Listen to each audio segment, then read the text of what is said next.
이전에 분양권 거래 절차에 대한 영상을 찍었었는데요. 이번 영상은 분양권 전매할 때 꼭 알아야 할 주의사항 살펴볼게요. 분양권 거래는 일반 매매 거래랑 다르기 때문에 놓치는 부분이 생겨요. 그래서 분양권 전매 경험이 없는 중개인들은 거래를 꺼릴 정도라니까요. 근데 잘 모르고 거래했다가 계약 사고 나거나 크게는 수억 원 손해볼 수가 있어요. 여러분들의 소중한 돈을 지키면서 안전하게 분양권 거래할 수 있도록 도와드릴 테니 영상 끝까지 시청해주세요. 먼저 분양권 매매 절차 그 속에서의 주의사항 살펴보고요. 그 이후에는 분양권 매매 자체에 대한 특성 때문에 주의해야 될 점이 있거든요. 그래서 이에 대한 주의사항도 알려드릴게요. 분양권 전매 과정을 살펴보면 청약 당첨된 분양권 수분양자가, 즉 매도자죠, 중개인한테 연락해서 광고를 의뢰합니다. 그럼 중개인은 매물 광고하기 전에 이 매수자가 실제 분양권을 소유하고 있는지 그 진위 여부를 판단하는데요. 이때 보통 공급계약서와 신분증 그리고 계좌번호를 휴대폰 문자로 보내라고 해요. 근데 사기꾼들이 이때 가짜를 보내는 겁니다. 대표적인 사기 유형이 바로 이처럼 신분증과 공급계약서 위조 같은 거예요. 물론 이를 받은 중개인들도 검증을 하지만요, 워낙 사기꾼들의 수법이 교묘하다 보니까 순간 놓칠 수도 있어요, 중개인들이. 그러니까 매수인도 이를 잘 알고 어떻게 대처해야 되는지 알아야겠죠. 그래야 내가 사기를 안 당하고 내 소중한 돈을 지킬 수 있으니까요. 근데 이때 공급계약서를 받는 이유가 분양권이라는 특징 때문인데요. 일반 매매는 등기권 주택이라서 매매할 때 잔금 치르고 등기부상의 소유권을 이전해요. 하지만 분양권은 말 그대로 권리거든요. 그렇기 때문에 등기부 등본이 없어요, 그 분양권 자체에는. 그래서 미등기 상태에서 명의 변경을 진행합니다. 근데 사기꾼들이 틈을 노리는 거죠. 그래서 사기를 안 당하려면 신분증 위조나 공급계약서의 허위 사실을 확인할 수 있어야 돼요. 먼저 공급계약서의 허위 여부를 어떻게 판단하는지 알려드리면요, 계약하러 나온 당사자의 신분증과 공급계약서의 수분양자의 이름을 대조해보는 겁니다. 그리고 이게 일치하다 하더라도 서류가 위조될 수도 있기 때문에 분양사에 연락하는 거예요. 그런 다음 수분양자가 맞는지 체크를 하는 거죠. 그리고 신분증 위조는 어떻게 확인하냐면 무조건 대면으로 만나서 당사자와 비교를 해야 됩니다. 본인이 아닌데 남의 공급계약서와 신분증을 어떤 방식으로 취득하게 돼서 계약하려고 연락하는 사람일 수도 있거든요. 그래서 비대면으로 진행하는 거 상당히 위험합니다. 공급계약서와 신분증 이름이 맞다 하더라도 그 사람 자체가 다른 사람일 수도 있기 때문이죠. 그리고 이렇게 검증하고 의심해도 정 불안하다면 국번 없이 1382로 전화하거나 인터넷 민원24를 통해서 진위 여부를 확인하시는 것도 좋은 방법이에요. 그리고 매도자가 계약서를 분실했다고 전화나 문자 아니면 메신저를 통해서 촬영본을 보여줄 수가 있거든요. 그럼 무조건 의심하고 웬만하면 계약을 안 하시는 게 좋아요. 그런 다음 공급계약서 원본을 보여주기 전까지 미루시는 것을 추천드립니다. 그리고 분양권 전매 거래는 웬만하면 중개인을 끼고 진행하는 게 좋은데요, 만약 중개인을 통해서 받은 매도 정보가 허위일지라도요, 내가 피해를 받거나 계약 사고가 발생하면요, 공인중개 관련 보험을 통해서 피해를 보상받을 수 있어요. 물론 보상 범위 한도 내에서요. 중개인을 끼고 거래를 하면 이런 안전장치가 있기 때문에 웬만하면 이를 이용하는 게 좋겠죠. 그리고 부동산 중개인 자체가 작정하고 사기를 치는 경우도 있어요. 그래서 믿을 만한 중개인인지도 확인하시는 게 중요해요. 가장 쉬운 방법으로는요, 정식 자격증을 가진 공인중개사인지 확인하시고요, 추가적으로 확인하고 싶으면 구청에 부동산 중개사무소 개설 등록이 되어 있는지도 확인하시면 좀 더 믿을 수 있겠죠. 이런 사기 사례들을 들으면 여러분들은 이런 생각 하실 수 있을 것 같아요. 저런 허술한 방법으로 누가 사기를 당한다는 거지? 나는 절대 안 당할 것 같은데 라고 말이죠.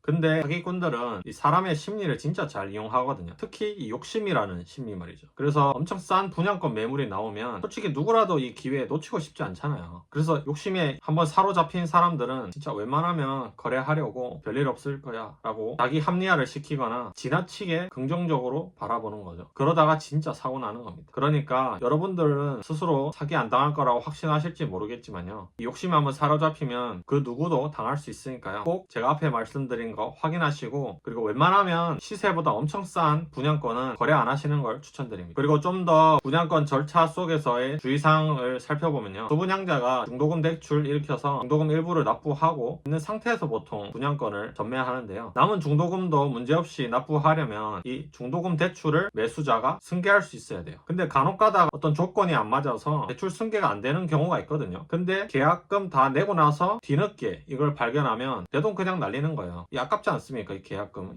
정말. 그러니까 계약을 하시기 전에 꼭 매수자는 내가 대출을 승계할 수 있는지 그 여부를 확인하시면 좋아요. 그리고 제가 웬만하면 분양권 계약할 때는 대면으로 만나서 하시는 걸 추천드리거든요. 근데 진짜 서로 일정 조율이 안 맞아서 어쩔 수 없이 대리인을 써야 할 경우도 있을 거예요, 분명. 이때는 인감증명서, 위임장, 그리고 대리인 신분증을 가지고 오면 진행할 수가 있는데요. 둘 중에 한 명만 대리인을 쓰는 게 아니라 둘 다 대리인을 쓴다? 이건 조심하셔야 돼요. 왜냐면 이 계약은 무효가 되거든요. 그러니 제일 좋은 건 당사자인 매도자, 매수인 둘 다 직접 현장에 나오는 게 제일 좋고요. 정 안 되면 둘 중에 한 명만 꼭 대리인을 쓰셔서 계약 진행하시길 바라겠습니다. 다음은 분양권 다운거래에 대해서 제가 좀 말씀드릴게요. 다운거래는 실제 가격보다 금액을 낮춰서 계약서 작성하는 걸 의미하는데요. 이게 불법이라는 건 누구나 알고 계실 겁니다. 요거만 딱 들어도 뭔가 심상치 않죠. 근데 이 다운거래 하는 게 소수고 대부분이 정상거래를 한다면 제가 얘기를 꺼내지도 않았을 겁니다. 실상은 이 반대라는 거죠. 불법이 아주 활개치고 있는 게 사실 분양권 시장이에요. 그렇다 보니까 대부분 비밀 유지를 빌미로 쉬쉬하면서 다운거래를 진짜 많이 해요. 이게 문제라는 겁니다. 나는 정직하고 떳떳하게 분양권 거래를 하고 싶어요. 근데 대부분 매도자가 다운거래를 원하다 보니까 나 같은 사람은 거래를 할 수가 없는 거예요. 그리고 매수자인 나한테도 이득이 있다 보니까 이 다운계약이랑 유혹에 혹할 수밖에 없어요. 왜 그런지 좀 자세히 살펴봐 볼게요. 매도자는 분양권에 프리미엄을 아무리 붙여도 양도세를 많이 내야 돼요. 1년 내로 팔면은 70%고요. 2년 내로 팔면 60%의 양도세를 내야 돼요. 근데 다운거래를 하면 계약상으로 시세 차익이 좀 적어지게 되죠. 그럼 양도세를 덜 내도 되는 거예요. 이렇게 매도자만 이득이면 아무리 꼬드겨도 매수자가 안 넘어갈 텐데요. 매수자도 이득이 있다 보니까 참 이게 난감해요. 매수자한테 어떤 이득이 있냐면 일단 취득세를 덜 내도 돼요. 계약서 상에 매수한 금액이 적다 보니까요. 다운거래를 하면 취득한 금액의 몇 퍼센트를 취득세로 내야 되는데 그 자체가 적어지는 겁니다. 거기다가 매도자한테 줘야 하는 실질적인 내 돈이 적게 들어가요. 이게 무슨 말이냐면요. 예를 하나 들어볼게요. 원래 프리미엄이 1억 5천 정도 붙은 분양권이 있어요. 근데 매도자가 이렇게 말하는 겁니다. 계약서에 프리미엄 5천만 원만 적자고요. 그럼 원래 현금 1억을 줘야 되는데 8천만 원으로 깎아주겠다는 거죠. 매수자 입장에서는 2천만 원 이득 보는 거잖아요. 매도자한테 덜 내도 되니까요. 이렇게 돈 벌 수 있는 상황에 매도자가 이렇게 하니까 문제 없다고 계속 꼬드기는 겁니다. 거기다가 중개인도 사실 거래가 되면 본인한테 중개 수수료 떨어지잖아요. 그리고 최대한 거래를 성사시키려고 하겠죠. 신기하게도 분양권 계약에 관여하는 3명 모두가 이득을 보는 상황이에요. 이렇다 보니까 서로 쉬쉬하면서 비밀 유지를 약속하고 다운거래를 진행하는 겁니다. 그래서 분양시장에 이렇게 많은 다운거래가 진행되는데요. 불법임에도 불구하고 너무 많은 사람들이 빈번하게 그런 식으로 거래하다 보니 당사자들은 사실 죄책감도 못 느껴요.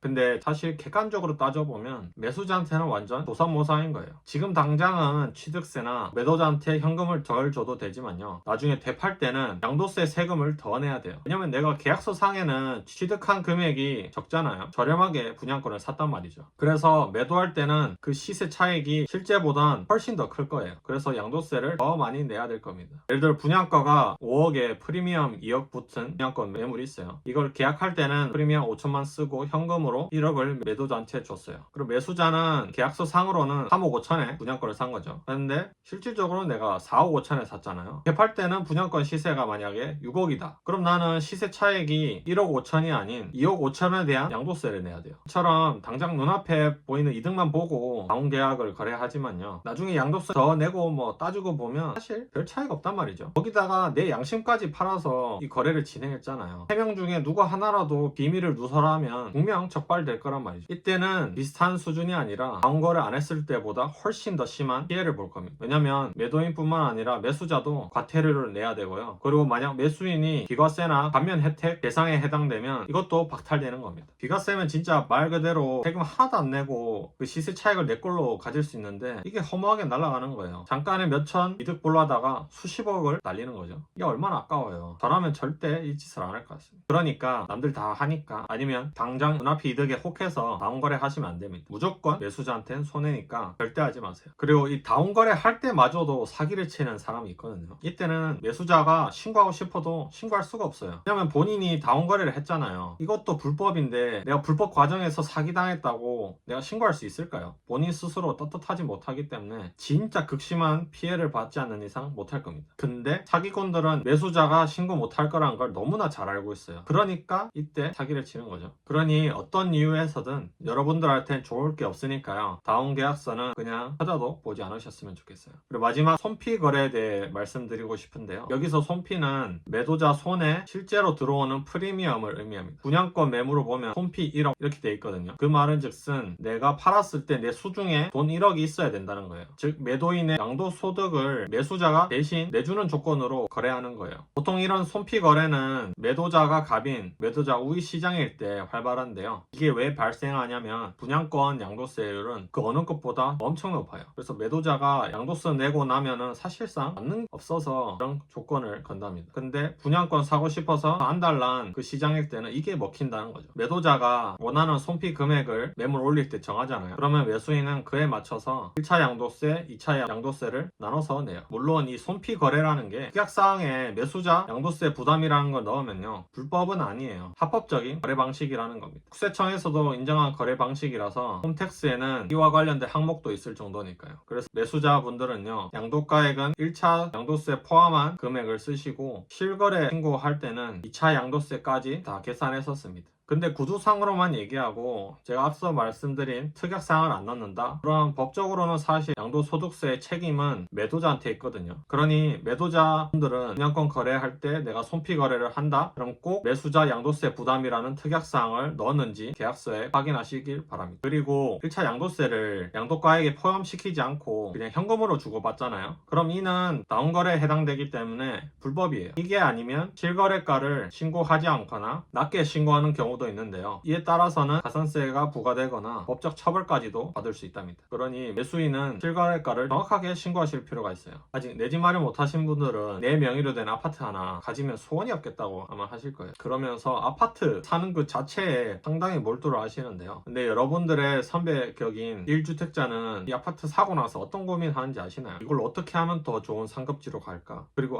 왜 뭣도 모르고 그냥 이 아파트를 사서 자산 불리익에 도움도 안 되게. 이처럼 아무 생각 없이 내 집 마련하는 그 자체에만 몰두하시면 분명 사고 나서 후회하세요. 그러니까 어떻게 하면 좀 더 나에게 도움이 되는 내 집 마련을 할지 고민하셔야 된다는 거예요. 왜냐면 이 부동산이라는 게 내 자산의 상당히 많은 비중을 차지하잖아요. 그렇다 보니까 첫 선택이 상당히 중요해요. 어떤 선택하느냐에 따라서 10년 후에 자산 격차는 분명히 차이 날 겁니다. 여러분들 부동산의 첫 선택을 잘할 수 있도록 도와드릴 테니까요. 구독과 알람 설정해 두시면 누구보다 빠르게 부동산으로 자산을 굴려서 원하시는 경제적 자유 이루실 수 있을 겁니다. 이렇게 분양권 전매 절차상에 주의할 점과 분양권 매매할 때 그 자체의 주의사항 두 가지를 살펴봤는데요. 이번 영상을 정리하면 다음과 같아요. 부동산 사기 안 당하려면 신분증과 공급계약서 확인 철저히 하시고요. 매수자는 계약하기 전에 대출 승계가 가능한지부터 확인하세요. 그리고 다운거래는 무슨 이유에서든 절대 하시면 안 되고요. 손피거래는 불법은 아니지만